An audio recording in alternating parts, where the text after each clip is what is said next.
mà ăn phôm đó ô trời sợ cái thơm á con này Hấp nồng. tre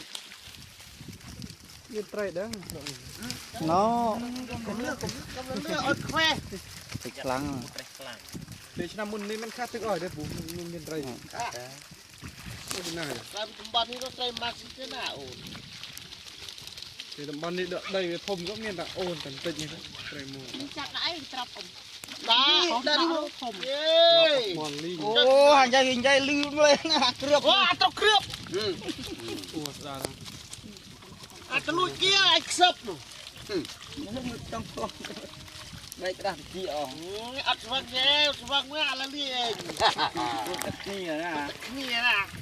nè nhẹp nha cặp anh nhẹp nè làm bánh nước mà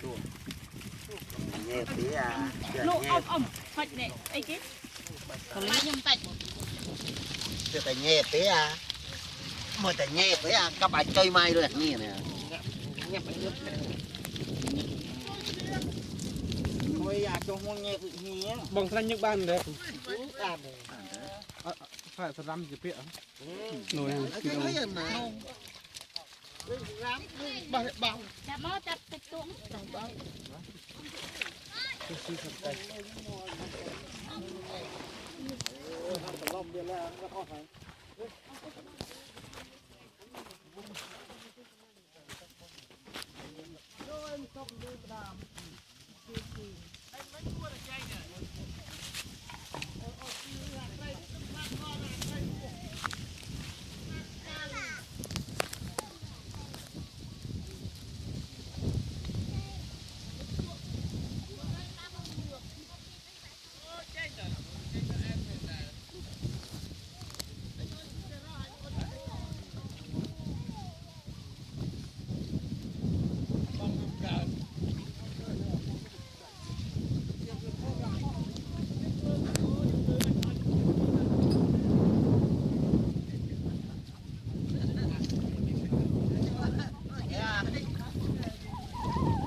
ô đây coi ạ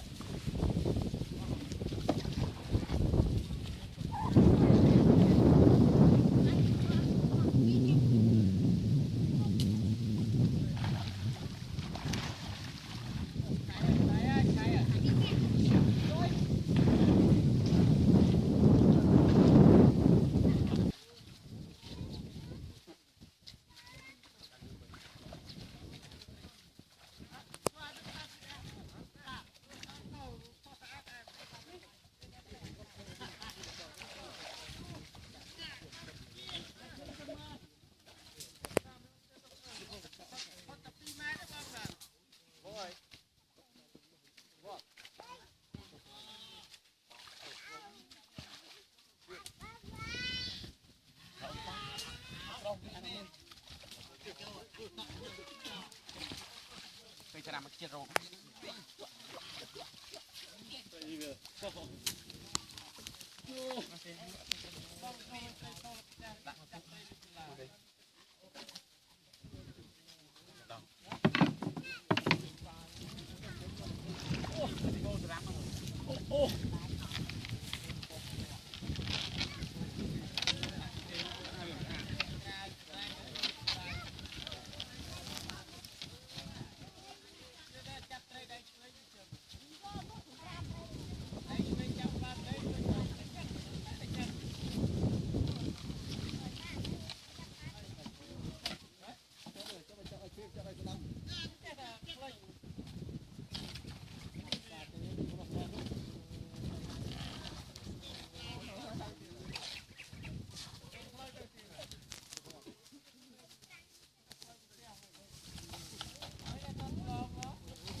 ได้โจ๊กช่องมือกัน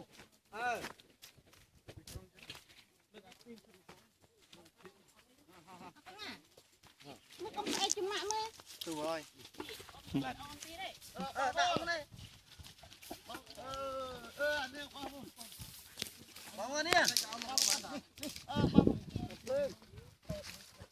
đó đất thấy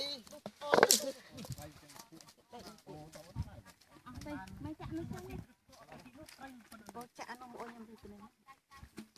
แต่เอ๊ะดูตัวนึงไม่จับโอ้ดู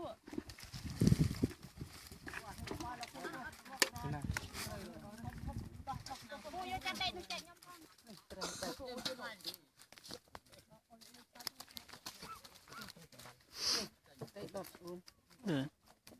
เดี๋ยวทอดอยู่เตะหน้าทอดปุ๋งห่อฮะทอดปุ๋งห่อฮะ ត្រីច្រើនចង់មកត្រីច្រើន អូននេះ តែបើឃើញត្រីច្រើនចេះហ៎ អូត្រីដល់ហ៎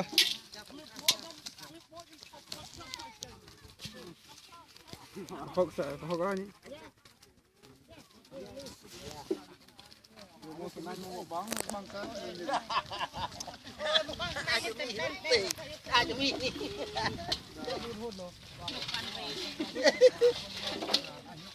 ai tăng hình là sao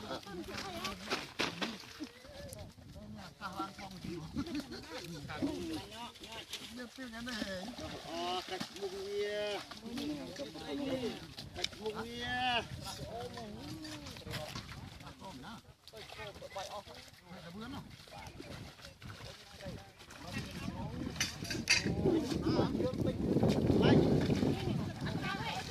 đâu đã đâu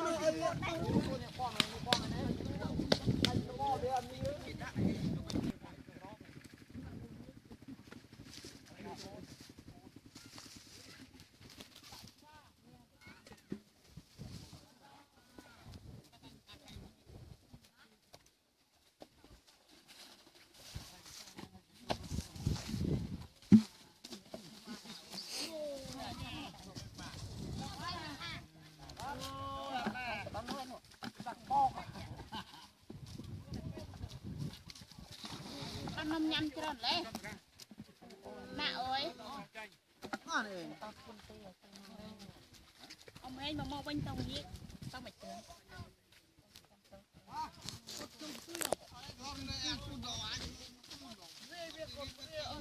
តើមកចិត្តកូនអត់ទៅច្រើនពេកទៅធ្វើណាទេបាទហាត់ណាមើលមកកំផ្អែកកំផ្អែកអូយកត្រីដុតហូបចង់ថត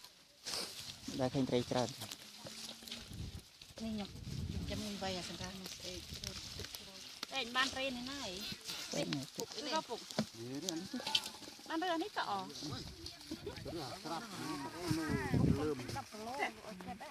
លក់ទៅ lôm mà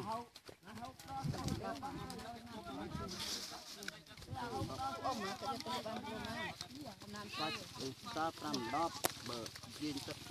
cây chiên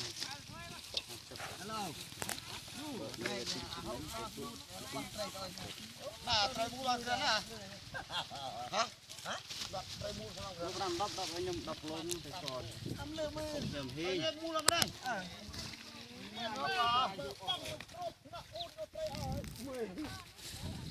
trương nữa rồi tôm chút này lên ta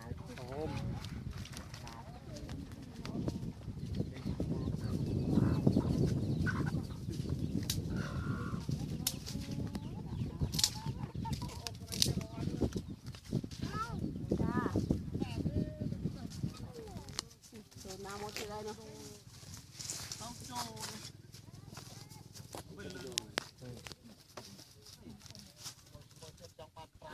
cái này được thế nhé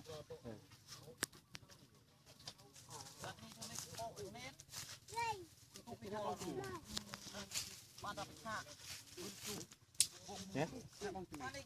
subscribe cho kênh Ghiền Mì Gõ để không bỏ lỡ những video hấp dẫn